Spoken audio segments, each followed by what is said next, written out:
groups that have been pretty healthy. You've had most of your starters out there for spring. How nice has it been to have such continuity for? Because it seems like spring's usually a time where you have no offensive linemen out there. Yeah, normally after season, those guys are getting some sort of surgery procedure done. Normally you're waiting for like 5 freshmen to come in, and there's this big gap. And we've been super lucky to have 19 offensive linemen in the program right now, so that makes distributing reps good. And if you can do that, then you can actually get guys work. We've been in spots in the past where we've had 9 offensive linemen, and now you're just trying to hold it together and make sure you can run through drills. So we've been able to make sure guys are getting quality reps, getting better at specific components of their game without just having to like get in there and get into the meat grinder mode. So it's been very helpful to have the depth we've had. What's it been for like guys like Roger and Mason, who they missed a good portion of last season, and so what's it been like for them to have some fluidity, I guess, and be healthy in spring ball? Yeah, because even when those guys came back, they were still not 100%. So they're still trying to figure out their bodies and weren't super confident in what they were doing. So it was good for those guys to be like, look, you're healthy, you're full go. Like now you can cut it loose and kind of get back into like their premier mode of play. Which even last year when we kind of got them to come back, they were still kind of like figuring out how to manage their injuries. So it's been awesome for those guys to develop and just kind of get good reps where they're feeling at 100% or as close to 100% as you can playing the snaps those guys play. Like those guys' bodies are never going to feel 100% ever again, even when they're 50 years old. So that's the nature of playing offensive line. It's just such a physical, demanding position that it just wears and tears. So it's really good to see those guys out there and looking fresh and moving around really well. As a group, are you guys ahead? Because if I count right, I think 9 guys started at least one game that have returned. Am I right on that? Yeah, I think that's like the first time in my career we've had as much experience coming back at so many different guys that have been able to start meaningful games and get meaningful time. Now that's a product of we had a lot of guys injured last year that had to miss a bunch of times. So it's good that those guys have game experience. They just know it's you can never recreate it. And we try so hard to create all these situations in the offseason in spring ball that mimic what it feels like to play on the blue. And you just can't recreate that. It's impossible. Just the excitement, the arousal, the emotion, the energy. So it's one thing to try to simulate it, and we can say, hey, we're having scrimmage 2, and it's like a game, treat it like it's a game. And those guys are like, well, yeah, it's not a game. It's not a game. So it's good just to get those guys that have game experience to know, because they know, like, okay, I have to have a little bit more urgency in just everything I do, because they know what it feels like to have a good play on Saturday and have a bad play on Saturday. Like they feel that, so they know that they can work to put themselves in best position possible. Cage, he had a couple decisions he could have made. He could have gone to the NFL. He could have maybe tried to get a major payday somewhere. What for him to be here? How big is that for your group? And what does it say about him too? I guess in terms of just his mindset. That he thought this was the best place for him. I think Cage falls under that umbrella of guys similar to Ashton, where he is a bona fide NFL guy, so he knows that he can develop here. So he doesn't need to leave to chase money somewhere else. He's like, okay, what's his big payday? Ashton's big payday is what? It's the NFL. So he's not going to go chase a couple little extra dollars here and there and a car here and there, because they know like it's about the development. Like that's our whole thing, is guys developing, and like that's what the NFL scouts said. They've said, hey, we're really glad that he's staying, because we know like he can develop and he can still improve. Like as good as Cage is, like he still has components of his game he's trying to work on and master. So he can do that here, as opposed to if he transfers, now he's learning a new system and he's learning where the bathroom is and what the call to the right is, and that just takes time. Where here he can just focus on his development, his growth, and be better than he has been yet. So we're real excited that obviously that he's here for his own good too, because it's going to help him develop and increase his chance, his draft stock. In terms of that draft stock, maybe only for another week, but right now the highest player ever drafted from Boise State was a was a lineman. Was a tackle. The history of tackles getting drafted here and the success they've gone on to have in the league too. Just to say, like, yeah, you can stay here and you can be a first-round pick at Boise State. You can make that all your dreams happen by staying here. How much has that history of what the draft's done for this position here help? How much did that help with that? That helps tremendously. And again, that's those guys that have been successful, that have gone draft here, those guys have been developmental guys. Like those guys have come here, maybe not highly recruited, maybe not a lot of people had a bunch of stars attached to their name, but they're like, hey, here's the blueprint. If you're willing to put in the work, if you're willing to put in the time, and you stick to the blueprint over the course of 4 years, you can develop into a really good player. And that's hard to do. That's even hard to do now more than ever with the NLI stuff and with people leaving and getting frustrated. It's like, man, can we work without immediate reward? Can you put in extreme, intense work without someone patting you on the back immediately? And that's hard to do. And the guys that do it, the guys that do stick it out, they've shown that it helps in the long run for them to be really, really good players in the NFL. What makes Cage Casey a bona fide NFL guy, like you said? Again, I don't know. It's not me that says, like, when people say that to me, like, I thought Cade Beresford was a bona fide NFL guy based off his measurements, how he tested, his mentality, how he prepared, and obviously that didn't work out as well.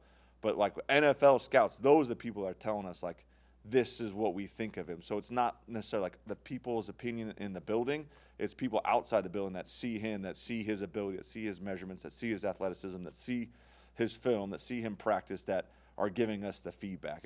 We try here at Boise State hard not to have, like, opinions. Like, if I were to tell you, like, I would say, like, every single one of my offensive linemen should play in the NFL. Like, I love those guys. I know how hard they work. But that's just not the case.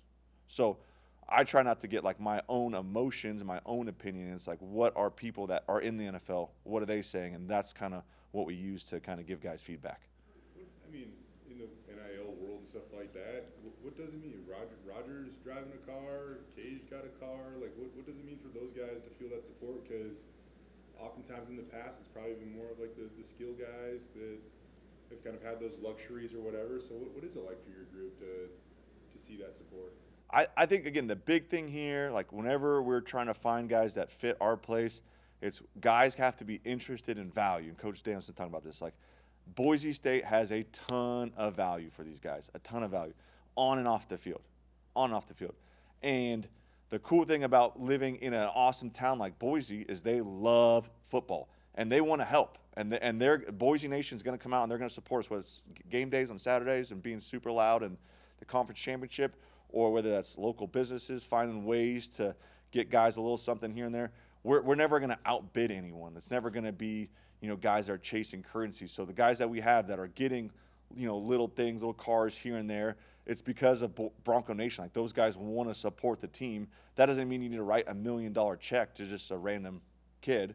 It is like, okay, these guys have proven it on the field. Now people in the community want to help support them and make sure that they feel welcome. You know what I mean? And whether it's a sandwich or a hamburger or a car, like, there's little things that the community does to support the guys. And it's an awesome place to be. Like, love this place because of how much community support we have. In terms of Cage's development, I mean, a guy who's already been playing at a high level, what do you want to see him take a step forward next season? That's the awesome thing about Cage. Like, he is where he is at now because he's always hungry for growth. He's always hungry for development. So he's calling, like, former Boise State players. And it's like, hey, you played in the NFL. What was your process? How did you take the next step? So and again, that's the cool thing about Boise State is those guys want to help him.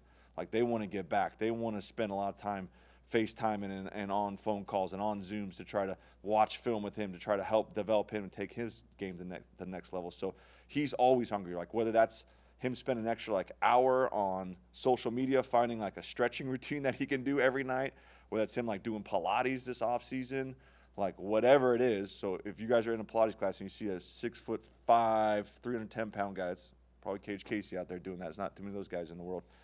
Like, he's always just trying to find any advantage he can get, and he's humble enough to know, like, he can get better. He's not walking around like, no, I got this thing figured out. I'm good to go. People are telling me an NFL draft pick. He's like, no. I have to get better. Like, what can I do when no one's looking, like, in the evening at his apartment on the weekends in June and July, to put himself in position to play his best ball? Because he loves his team. Not because, again, he doesn't come to us and say, how can I increase my draft stock? He's like, how can I be the left tackle to make sure that this team has success? And he's a total team guy. You mentioned you have a lot of experience, but you do lose Ben Dooley, a pretty key piece. I know you got some guys out or whatever, but what do you see in terms of trying to replace him? The funny thing, the biggest thing with Ben Dooley is the decimal level in the O-line room has gone down a little bit. Like, he's one of the most vocal. Like, he would just be singing as he's walking through the halls. Like, he just has that, like, energy that he brings. So we can find people to, like, replace how he reach blocks. Like, that's not hard to do. What he's going to be hard to do is, like, just all the intangibles, like the way he communicates, his enthusiasm, like I said, his energy. Like, he always had juice. He was always great in the meetings, talking and communicating.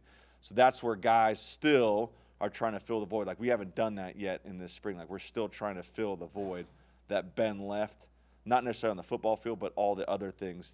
And we won't probably get in that rhythm, and that guy won't really emerge until like middle of fall camp, realistically, when someone's like, okay, that's the guy that's kind of like filling the space that Ben left. It's competition like a right tackle. It's extremely competitive right now. Extremely competitive. So Halls obviously did a great job for us last year. He hasn't been able to take a snap. He's going to be working back all summer. We had Jake Steele out there getting some reps. He took some reps last fall camp for us.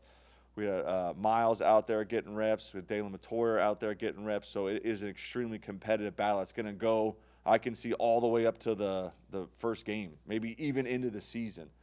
So, like, there is going to be a lot of competition. And, again, that's what we want. Like, we want our guys to be able to thrive under competition. So it's not gonna be like a cakewalk for anyone. It's gonna be really good. And we've tried to get a lot of guys in there to make it competitive. Feels like there could be a potential of you could be starting brothers on the offensive line at some point in time. What's it like to see the Steele brothers?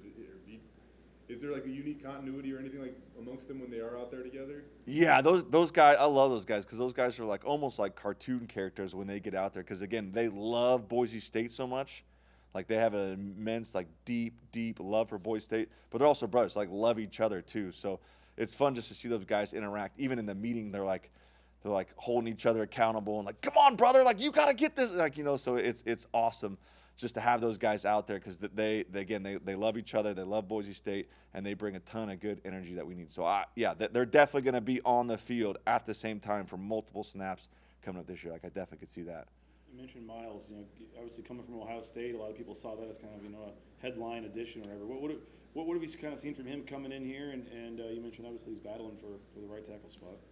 So Boise State is a unique place because of the process here is so defined and so specific and requires so much attention to detail that from our experience, like when guys come from other programs, whether it's a Division II program or a big program or a little program, like it takes those guys a while to transition just because we ask so much of them. And he's a great example of that. As it seems like every week he's here in the program, he's getting a little bit more comfortable, a little bit better. So he's had a ton of growth over the course of spring. He's playing his best football right now. So we're really excited for him just to continue to kind of like figure out the way it works here, how we operate, and continue just to kind of get more comfortable and better as summer goes on. How has Mason maybe changed in the last year? And I mean, maybe he was this way a year ago, but I feel like you just see him at practice, and he's so intentional with everything, and so intense with everything. And even like when he's not in, like he's like walking with purpose to make sure like he doesn't miss like what's going on. But just how has he grown? Is there a difference in Mason considering all he went through last year? Yeah, he is. He's had some injuries every year, but he's come to like a realization, kind of like, okay, Ben's gone, other guys are gone. Like what's made the offensive lines here good at Boise State is like when you have John Ojukwu, physically yes, but like all of the intangibles, like all the leadership, and Mason's going to do a good job of filling that role of holding people accountable. Like this is the expectations of meetings. Like he's in there in meetings and he's asking guys questions. He's like, how come you took that step? And what's the call? And he's testing those guys. Like he's creating that urgency. And again, when it comes from the players, it's so more impactful. Like the coaches, we can only lead so much. Like eventually the players have to take over. And that's where the PRPs are critical. June, July, like that's when the players have a chance to like develop their chemistry, their relationship, because they're the ones kind of driving the ship. Like luckily I'm not on the field on game day like trying to block a 3 technique because I would get destroyed. Like those guys got to go take it over. So he's kind of like right there on the like cusp of like being like the bona fide leader of the room and saying like, okay, this is how we're gonna do it. This is a standard. And if you're not about that, like there's the door. Like he's done a really good job. What have you seen out of the running backs? You guys obviously have to open the holes for them, but 3 guys have pretty much taken the majority of carries this spring. What have you seen out of that? That group's a special group. Those guys, again, it starts from the way they're coached, the way they prepare. Like they know the O-line calls. Like they know how we're going to block it. Like they are prepared at a high level. So then when the ball snapped and they have the ball, you're like, oh man, that guy is super talented, he's super fast. Like, well, they're prepared at an extremely high level. So I think that's what separates that room is there's a bunch of running back rooms in the country that have really fast guys or guys that can break tackles.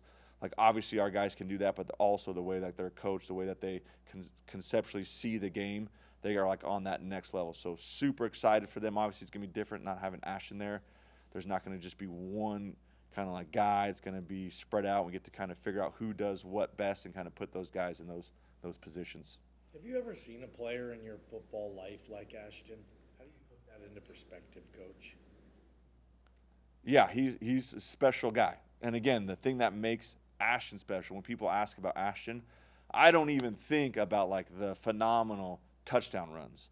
I think about like how hard he worked, like how good of a leader he was, like on practice when no one's around, like he's getting upset if the offense isn't performing at the level he thinks it should. So that's where he's extremely special. I'm sure there's a lot of guys that have similar measurables as him, but just like all the things that people don't see that you can't quantify, like that's where I think he was next level. It's just his ability as a leadership, his ability to work. He's special, and he's like always had a smile, always positive. Like he's a special dude. I hope he's gonna have a super long career. We all get to watch him see do big things.